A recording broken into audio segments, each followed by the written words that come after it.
I had always believed I understood the world around me, or at least I thought I did. Life, love, trust, they seemed straightforward, almost like rules you learned in childhood and carried with you into adulthood. But standing in the hallway of my son's school that morning, watching the fluorescent lights flicker softly across the polished floors, I realized I had been living in a fog. Every smile, every conversation with my husband had started to feel like a performance. The laughter we shared now seemed scripted, the warmth of his touch rehearsed. And though I had tried to ignore the unease gnawing at me, it was impossible to pretend anymore.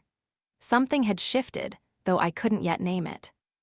I had come to the school for a meeting, something as mundane as a discussion about grades and behavior, yet I found myself gripping my bag tighter with every step. My thoughts wandered relentlessly to the nights I lay awake in the dark, staring at the ceiling, asking myself the questions I was too afraid to voice. Had I done something wrong? Was I too much, too little, too ordinary?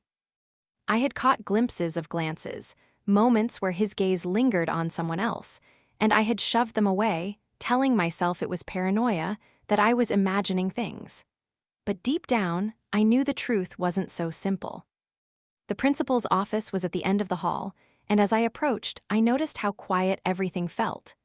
The muffled sounds of children in the playground faded into the background, replaced by the echo of my own heartbeat. She was sitting behind her desk when I entered, a calm presence in the midst of my storm. Her eyes, dark and observant, met mine with an honesty that was disarming. She didn't smile immediately, nor did she offer the usual polite pleasantries. Instead, she studied me as if she could see the weight I carried, the invisible burden I had been dragging silently through every conversation, every meal, every night of restless sleep. I hesitated, unsure where to begin. How do you explain that the foundation of your life feels shaky, that the person you trusted most has started to feel like a stranger? The words caught in my throat. I could feel my pulse in my temples, the way the air felt heavier in that room, pressing against me, forcing me to confront feelings I had been avoiding for months. And then, almost instinctively, I began to speak. I told her about the doubts, the moments of quiet despair, the nights when I had questioned everything, including my own worth. She listened without interrupting, her hands folded neatly on the desk, her expression neutral but attentive. It was strange, almost jarring, to speak so freely to someone I barely knew. The act of saying the words aloud made them more real, sharper, undeniable. And then she spoke. Not the comforting platitudes I had expected, but a truth I hadn't prepared for. Her voice was calm, steady, carrying a weight that seemed to press against every insecurity I had nurtured in secret. "You've been carrying this burden alone," she said. "And in trying to protect yourself, you've forgotten to protect your own heart." Her honesty hit me harder than I could have imagined. It wasn't anger or accusation in her tone, it was clarity. A recognition of reality that I had been too frightened to face myself. As I sat there, absorbing her words, a flood of emotions swept through me: guilt, relief, fear, and an unfamiliar spark of hope. For the first time in months, perhaps years, I felt seen, not for the person I pretended to be, but for the person I truly was, with all my fears, flaws, and vulnerabilities. I left her office feeling unsteady yet strangely lighter. The hallways seemed longer, the shadows deeper, and yet there was a strange sense of possibility that hadn't been there before. I didn't know what I would do with this newfound clarity, only that I couldn't ignore it. Something had shifted, and though I wasn't sure where this path would lead, I knew that the first step was acknowledging the truth I had been avoiding for far too long. I walked out of the school and took a deep breath, letting the crisp morning air fill my lungs. For the first time in ages, I felt the stirring of courage, quiet, almost imperceptible but persistent, and somewhere deep inside, I knew that my life was about to change. The question was not if, but when. The words the principal had shared with me that morning lingered long after I left her office. I found myself walking aimlessly through the quiet streets near the school, my mind replaying every detail of our conversation. Protect your own heart. It was simple, yet it carried a weight that settled deep in my chest. How often had I ignored my own needs, placing the expectations of others above my own well-being? The realization was both liberating and terrifying. At home, the familiar walls of my house no longer offered comfort. Everything seemed different: the soft hum of the refrigerator, the ticking of the clock, even the way the sunlight fell across the kitchen counter. I noticed my husband sitting in his usual chair, scrolling on his phone, unaware of the storm raging quietly inside me. I wanted to speak, to confront the feelings I had buried for months, but the words felt heavy, foreign, and somehow unsafe. So instead, I watched, silent, feeling the distance grow between us with each passing second. That night, sleep eluded me. I lay awake, staring at the ceiling, thinking about my life, my marriage, and the choices I had made. I realized that I had been operating on autopilot, allowing the routines of life to mask the cracks that were slowly widening beneath the surface. It was painful to admit, but I could no longer deny that my marriage was fractured. Trust, once a solid foundation, had begun to crumble under the weight of unspoken words and hidden truths. And yet, I also understood that simply acknowledging the problem was not enough. I needed guidance, perspective, someone who could offer clarity where I had only confusion. The next morning, I returned to the school. I didn't know if it was courage or desperation that drove me, but I felt an urgent need to hear more from the principal. She welcomed me back with the same calm, unwavering presence, and I took a seat across from her desk, feeling the tension in my shoulders begin to ease slightly. This time, I didn't wait for her to speak. I poured out my fears, my doubts, the silent accusations I had carried in my heart. I told her about the nights I had questioned my worth, the moments of jealousy and insecurity, the gnawing feeling that something was missing in my life despite appearances of stability. She listened, never interrupting, her eyes meeting mine with a steady, compassionate gaze. When I paused to catch my breath, she spoke again. "You are at a crossroads," she said. "You can continue to live in the shadows of your own life, or you can step into the light of your own truth. It will not be easy, but it will be necessary." Her words were like a mirror, reflecting back all the courage I had hidden from myself. I realized then that I had been waiting for someone else to validate my feelings, to tell me that I was allowed to prioritize my own happiness. In her honesty, I found permission to reclaim my life. Her advice was practical, yet it carried profound emotional resonance. She encouraged me to reflect deeply, to journal my thoughts, and to identify the moments where I had compromised my own heart for the sake of comfort, security, or fear. She reminded me that self-respect was not selfish, and that acknowledging my own needs was not betrayal. Each word she spoke carved a path through the fog of confusion, giving me a glimpse of the clarity I had been searching for. By the time I left her office that day, I felt a subtle shift within me. It was not a grand revelation or a dramatic solution, but a quiet awakening, a sense that I could no longer hide from the truths I had been avoiding. I knew that I would face difficult conversations and painful decisions, but for the first time, I felt capable of meeting them. And though fear lingered, it no longer dominated my thoughts. There was a spark of hope, fragile yet persistent, igniting a sense of agency I had not felt in years.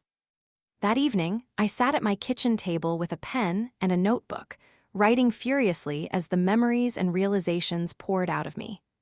I traced the moments I had ignored, the patterns I had accepted, and the ways I had silenced my own voice. Each word felt like a step toward freedom, a small act of rebellion against the life I had thought was unchangeable. And in that moment, I understood that true change began with acknowledgement, with bravery, with the willingness to face the uncomfortable truth that I deserved more than I had been willing to claim. As I closed my notebook, I felt a mixture of fear and anticipation. I did not know what lay ahead, but I knew that I was ready to take the first steps toward reclaiming my life. The path would not be smooth, and the choices I faced would test me in ways I could not yet imagine. But for the first time in a long time, I felt alive, present, and deeply aware of my own worth. The principal's words had opened a door, and I was ready to walk through it. The days that followed were filled with quiet tension, the kind that hangs in the air when everything feels familiar yet unrecognizable. I went through the motions of daily life, smiling when needed, speaking politely when spoken to, but beneath the surface, a storm was brewing. The words of the principal echoed in my mind constantly. Step into the light of your own truth. I realized that if I wanted to honor that advice, I could no longer postpone confronting the reality of my marriage. It was a chilly evening when I finally gathered the courage. My husband was reading in his favorite chair, the lamplight casting soft shadows across the room. I took a deep breath, feeling my hands tremble slightly, and asked him to talk. He looked up, curious, sensing the seriousness in my tone. "I need to be honest about how I've been feeling," I began, my voice steadier than I expected. "I've been struggling, and I need you to hear me fully. No interruptions, no judgments, just listen." He set his book aside, concern replacing curiosity. I told him everything: the emptiness I had felt, the loneliness behind closed doors, the growing distance that seemed impossible to bridge. I admitted my fears, my resentment, and the silent hurt I had carried for months. I spoke of moments I had questioned my worth and how I had felt unseen despite our shared life. Each confession was like lifting a heavy stone from my chest, though it left me vulnerable in ways I hadn't anticipated. When I finished, the room was silent. I could see the conflict in his eyes, a mixture of surprise, guilt, and defensiveness. He opened his mouth to speak, but I held up my hand gently. "Please," I said, "just listen." He nodded, and for a few moments, we simply sat there, absorbing the weight of what had been spoken. It was uncomfortable, raw, but necessary. I realized that the act of speaking my truth was not just for him, it was for me. It was my acknowledgement that I mattered, that my feelings were valid, and that I deserved to be heard. After a long pause, he finally spoke. His voice was cautious, tinged with uncertainty. "I didn't realize, I thought things were fine. I didn't see that you were hurting this much." There was a sincerity in his words, but I could also sense the distance that had grown between us, the gap that could not be bridged by simple apologies. I nodded, understanding that acknowledgement alone could not repair months of neglect and emotional disconnect. I needed action, commitment, and most importantly, respect for my own boundaries. That night, I lay in bed, staring at the ceiling, reflecting on the conversation. The principal's guidance had prepared me for this, but the reality was more challenging than I had imagined. Facing the truth meant facing discomfort, confrontation, and the possibility that the life I had known might no longer exist in the way I wanted it to. Yet beneath the fear, there was a quiet strength forming, a recognition that I could endure the pain of honesty if it meant reclaiming my sense of self. In the days that followed, I made small but deliberate changes. I set boundaries, carving out time for myself that had previously been surrendered to routines and obligations. I spoke up in situations where I had previously stayed silent, asserting my needs without guilt. Each act, though minor in appearance, was a declaration of autonomy, a reminder that my life was mine to shape. And with each step, I felt a sense of liberation, a quiet joy in embracing my own agency. One afternoon, while sipping coffee at a local cafe, I reflected on how far I had come. The act of confronting my husband had been terrifying, yet necessary. It had revealed the cracks in our relationship, yes, but it had also illuminated my own resilience. I realized that empowerment was not a sudden burst of courage. It was cultivated through consistent, deliberate choices, through facing fear and uncertainty with honesty and integrity. I also thought about the readers who might relate to my story. Have you ever felt unseen in a relationship? Have you ever wondered if your feelings mattered as much as the comfort of maintaining appearances? If you were in my place, what would you do? I genuinely want to hear your thoughts. Please tell me in the comments. I love to read them. Your experiences and insights matter, and sharing them can help others feel less alone in their own journeys. That evening, I sat down to journal again, capturing the nuances of my emotions. The act of writing became a tool for clarity, a way to process the complex interplay of fear, hope, regret, and determination. I knew the path ahead would be challenging, that there would be moments of doubt and temptation to revert to old patterns. But for the first time, I felt that I had the tools and the inner strength to navigate those moments with integrity, to honor my own heart even in the face of uncertainty. The journey was far from over, but I could feel a transformation beginning, subtle yet profound. The principal's words had been a catalyst, sparking a process of self-discovery that could not be ignored. I had faced my fears, spoken my truth, and begun to reclaim my life. And though challenges remained, I knew that the first steps toward empowerment had been taken, setting the stage for the difficult yet liberating choices that lay ahead. The days that followed the conversation with my husband were a mix of relief and tension. Relief because I had finally spoken my truth, and tension because the path ahead was uncertain. I noticed subtle shifts in our interactions. He seemed more aware, more cautious, and at times, genuinely apologetic. Yet, I knew that acknowledgement alone was not enough. Words without action were hollow, and I was determined not to settle for anything less than respect and genuine effort. I began to examine my life outside of the relationship as well. The principal's words had ignited something within me, a need to reconnect with the parts of myself I had neglected.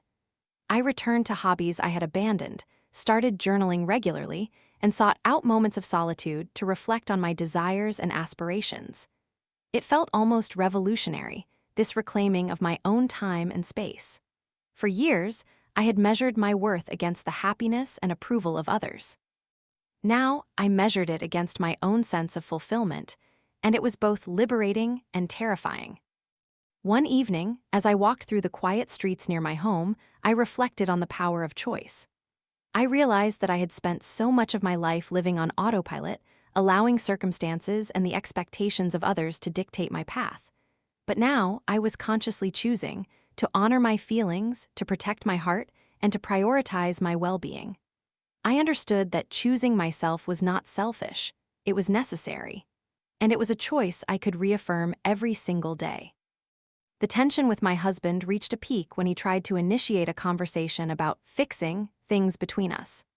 I listened patiently, but I could feel the old patterns emerging, deflecting responsibility, offering half-hearted apologies, attempting to soothe guilt without true change. I realized then that I had a choice: to continue hopping for transformation that might never come, or to step into the life I deserved, fully and unapologetically. My heart, my mind, and my soul were aligned on one decision. I spoke with clarity and firmness, expressing that while I appreciated his willingness to talk, I needed more than words.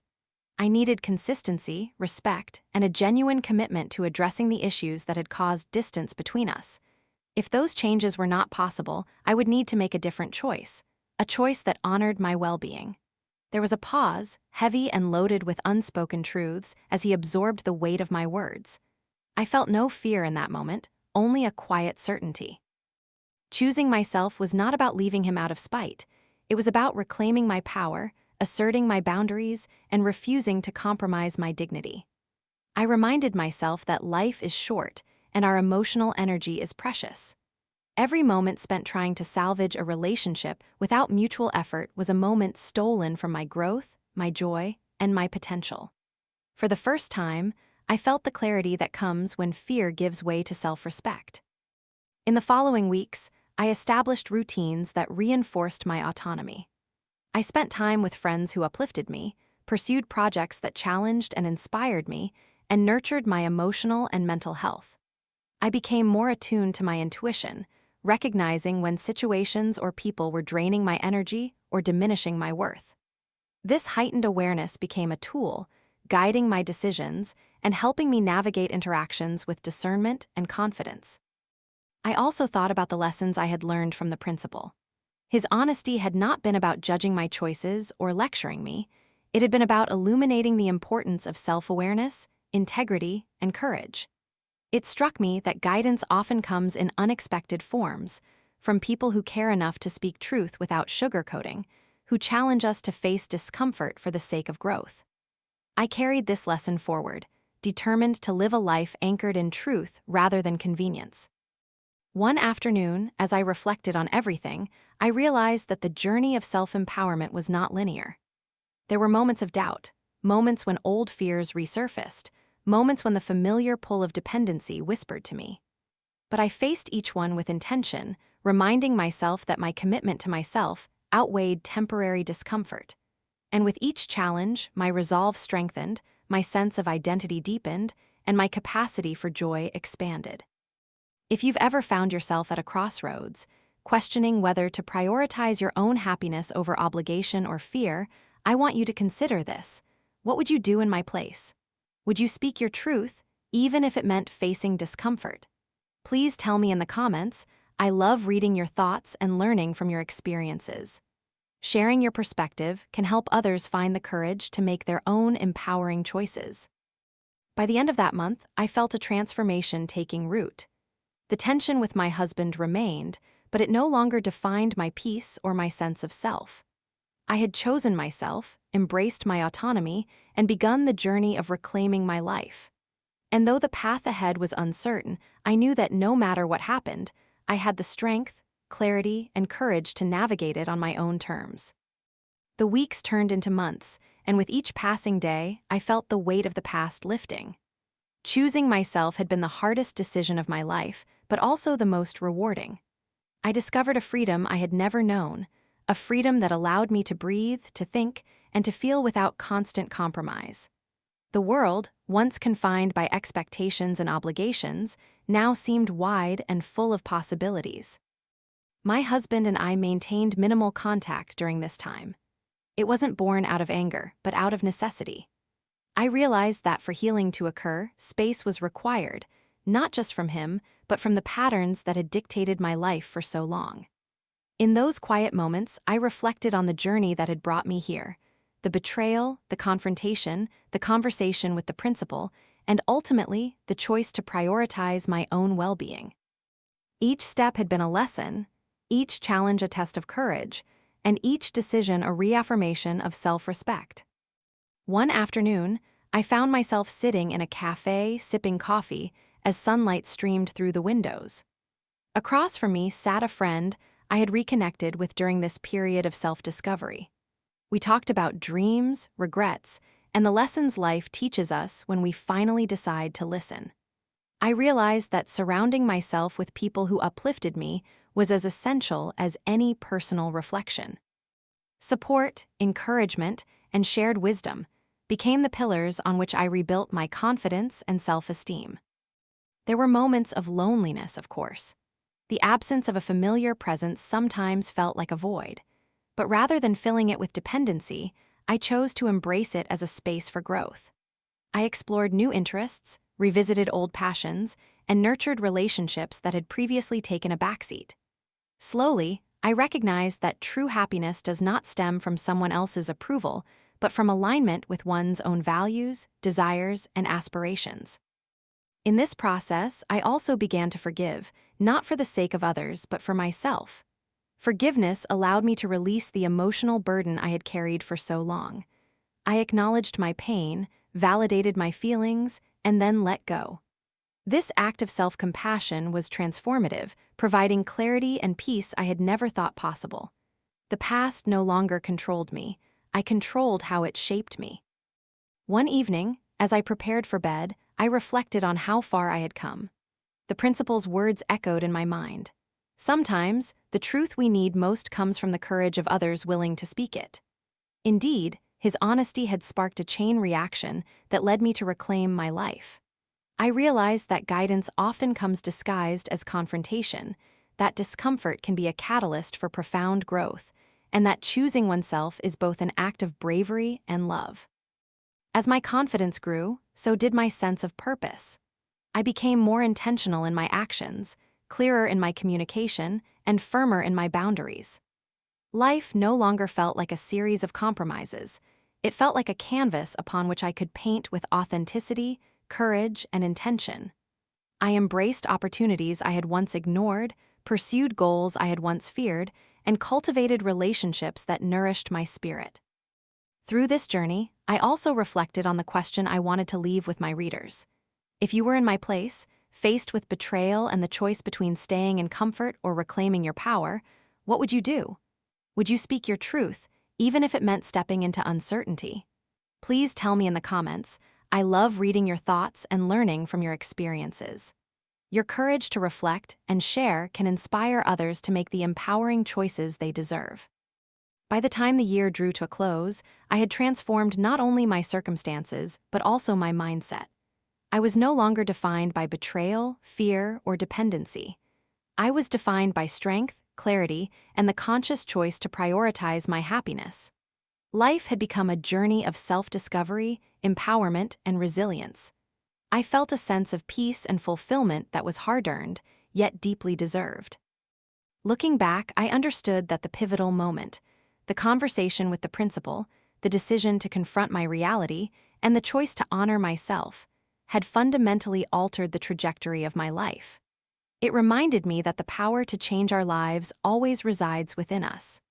We may face challenges, heartbreaks, and disappointments, but the ability to rise, reclaim, and rebuild is ours alone. And when we do, we create a life of authenticity, joy, and purpose, a life that truly belongs to us. This story is not just mine, it's a testament to the courage required to honor oneself. To anyone reading this, remember, your happiness, dignity, and peace are worth fighting for. Embrace your journey, listen to your inner voice, and never compromise your worth.